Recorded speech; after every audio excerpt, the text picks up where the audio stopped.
उषा के 2 बेटे थे, ऋषभ और सुनील। ऋषभ उसका सौतेला बेटा था। उषा हमेशा ही अपने सगे बेटे सुनील को ज्यादा प्यार करती थी। सुनील की शादी हो चुकी थी और ऋषभ की शादी भी निशा नाम की लड़की से हो जाती है। उषा सुनील की पत्नी कीर्ति को ज्यादा प्यार करती थी। एक दिन वो अपनी बहू कीर्ति के लिए साड़ी ले आती है। ये लो बहू, तुम्हारे लिए साड़ी लाई हूँ। कल पड़ोस की शादी में जाना है ना, तुम यही पहन कर चलना। तभी वहाँ ऋषभ आ जाता है। अरे माँ, तुम निशा के लिए साड़ी नहीं लाई? वो भी तो कल शादी में जाएगी ना? हाँ हाँ, वो भी जाएगी, पर उसके पास तो काफी साड़ी होंगी ना। अभी अभी तो शादी हुई है तुम दोनों की, तो उसी में से कोई पहन लेगी वो। ऋषभ ये सुनकर उदास हो जाता है। तब निशा कहती है, आप उदास क्यों होते हो जी? सही तो कह रही हैं मम्मी जी। मेरे पास तो बहुत साड़ियां हैं और सारी की सारी नई हैं। मैं उन्हीं में से कोई पहन लूंगी। वो बात नहीं है निशा।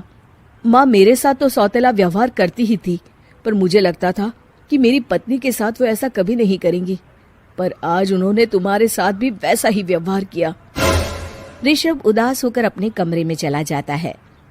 ऋषभ को उदास देखकर निशा को अपनी सास पर बहुत गुस्सा आता है। एक दिन उषा सुनील को कुछ पैसे दे रही होती है। ले बेटा सुनील, ये कुछ पैसे रख ले और बहू को कहीं घुमा लिया। जी मम्मी जी। सुनील वहां से चला जाता है।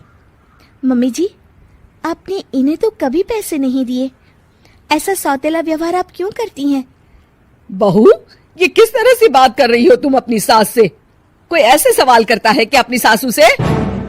सास, अरे जिस दिन से मैं इस घर में आई हूँ ना, आपने तो मुझे अपनी बहू माना ही नहीं। हमेशा कीर्ति भाभी के लिए ही सब कुछ लाती हैं। मुझे तो आज तक आपने कुछ दिया ही नहीं। क्या मैं जानती नहीं कि आप ऐसा क्यों करती हैं? देख निशा, तू अपना काम कर समझी। मेरे से बहस करने की कोई जरूरत नहीं है। तभी वहां ऋषभ आ जाता है। निशा, माँ से ऐसे बात नहीं करते। तुम जाओ अपने कमरे में। हाँ हाँ, जा रही हूँ। मुझे भी इनसे बात करने का कोई शौक नहीं है। निशा अपने कमरे में चली जाती है और ऋषभ भी वहां आ जाता है। निशा, तुमने माँ से क्यों झगड़ा किया? क्योंकि आप तो कुछ कहते ही नहीं, बस चुपचाप सहते रहते हैं। किसी को तो आवाज उठानी होगी ना। कोई बात नहीं निशा, तुम गुस्सा मत करो, शांत हो जाओ। निशा रसोई में खाना बना रही होती है। तभी वहां कीर्ति आ जाती है। निशा, तुम मार्केट से ये सामान ले आओ। मैं क्यों जाऊं? आप भी तो जा सकती हो ना। दिख नहीं रहा कि मैं खाना बना रही हूँ? हाँ तो क्या हुआ, खाना बनाने के बाद चली जाना। हाँ हाँ, खाना भी मैं ही पकाऊं, बाजार जाकर सामान भी मैं ही ले आऊं। खुद तो कुछ करोगी नहीं, है ना? ओहो, जुबान तो देखो कैसे चल रही है।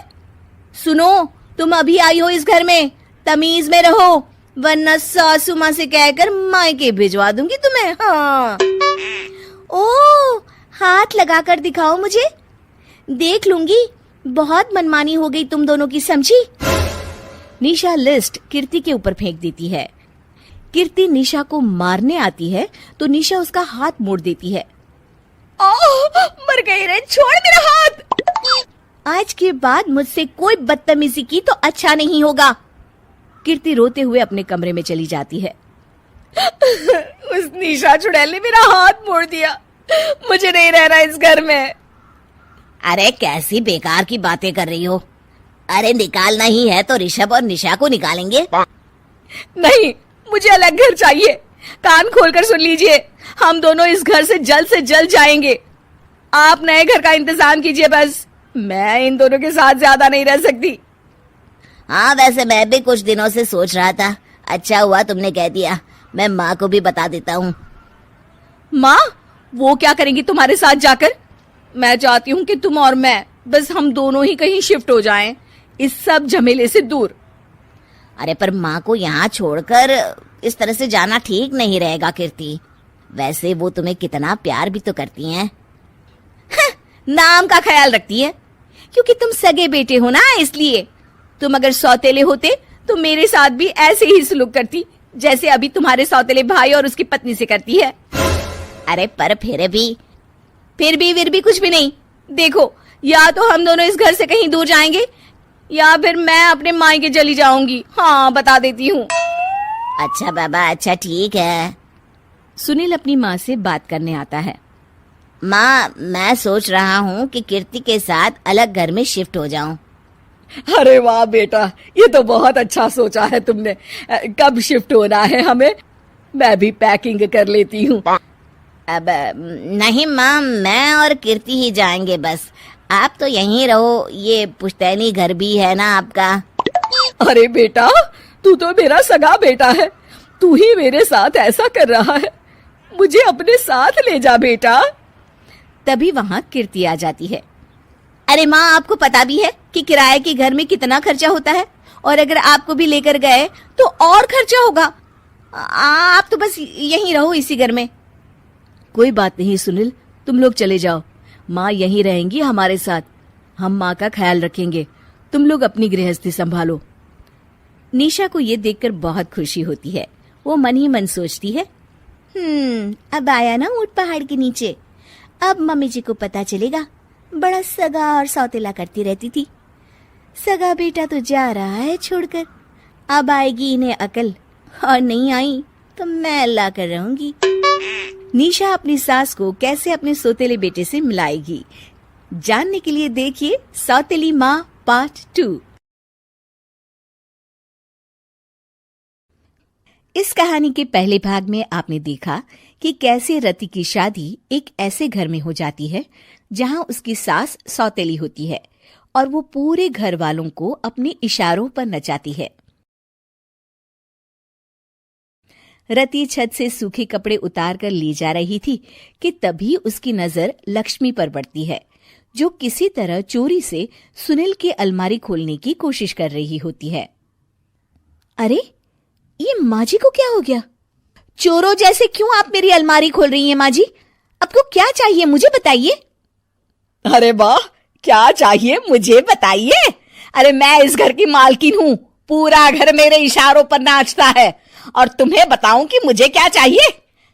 हट यहाँ से। और वो उसे जोर से धक्का देती है। जैसे ही लक्ष्मी रति को धक्का देती है, उसके सर पर चोट लग जाती है और वो बेहोश होकर गिर जाती है। रति के आसपास पूरा परिवार खड़ा रहता है।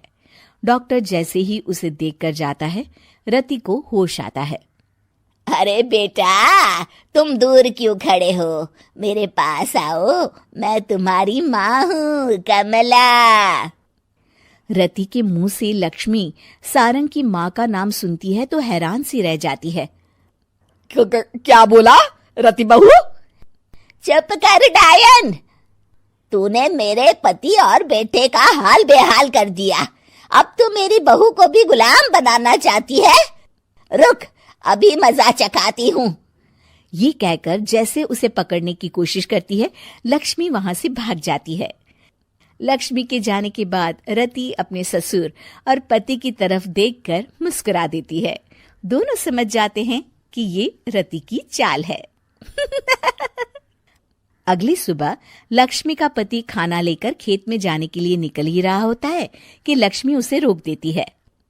अरे कहाँ चल दिए खाना लेकर? आज घर का काम कौन करेगा? तभी पीछे से रति आ जाती है और जोर से चिल्लाती है, कौन इनको काम पर जाने से रोक रहा है? मैं अभी उसे मजा चखाती हूँ। जैसे ही रति लक्ष्मी की तरफ बढ़ती है, लक्ष्मी घबरा जाती है। मैं तो मजाक कर रही थी बहन, आखिर मैं कौन होती हूँ रोकने वाली? मैं तो बस ये पूछ रही थी कि घर का काम कौन करेगा? कौन क्या? तू करेगी। चल उठा झाड़ू और शुरू हो जा। लक्ष्मी पूरे घर में झाड़ू पोछा लगा रही होती है कि अचानक सामने सारंग खड़ा हो जाता है। अच्छा माँ, मैं काम पर जा रहा हूँ। रति के मामा की फैक्ट्री है, मैं वहां आज से मैनेजर के तौर पर काम करूंगा, सैलरी भी अच्छी है। अरे सारंग, तुझे क्या जरूरत पड़ गई काम करने की? और बेटा तू बाहर काम करेगा तो इस बड़े से घर को मैं कैसे संभालूंगी? अभी तो पूरा काम बाकी पड़ा है। तभी वहां रति आ जाती है। अरे बेटा सारंग, जा, नौकरी पे जा रहा है ना, जा। और हाँ, आते वक्त घर के लिए सब्जियां ले आना। ये लक्ष्मी बैठी बैठी मोटी हो रही है, जरा काम भी तो कर ले। सारंग के जाने के बाद अच्छा लक्ष्मी, सुन जरा यहाँ। लक्ष्मी अपनी बहू रति को सारंग की पहली माँ जो मर गई है वो समझकर उसके पास जाती है। अरे बहन, ऐसा क्या हो गया जो तुम्हें वापस आना पड़ा? मैं तो बड़े ही प्यार से इस परिवार को चला रही थी। प्यार से तो मैं बहुत साल से तुझे मजा चखाना चाहती थी, लेकिन किसी औरत का शरीर मुझे नहीं मिल रहा था प्रवेश करने के लिए।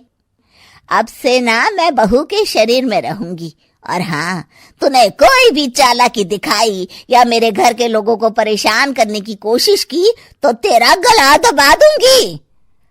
लक्ष्मी रति के मुंह से ये सुनकर डर जाती है और शाम को अपने बेटे और पति के सामने जाकर कहती है, तुम दोनों मुझे माफ कर दो। मैं अब तुम दोनों को कभी परेशान नहीं करूंगी। और बहू, तुम मेरी बेटी की तरह हो, बस अब बेटी की तरह ही बनकर रहना। लक्ष्मी उन लोगों को इतना कहकर वहां से चली जाती है और उसके जाने के बाद तीनों एक दूसरे की तरफ देखकर हंस देते हैं।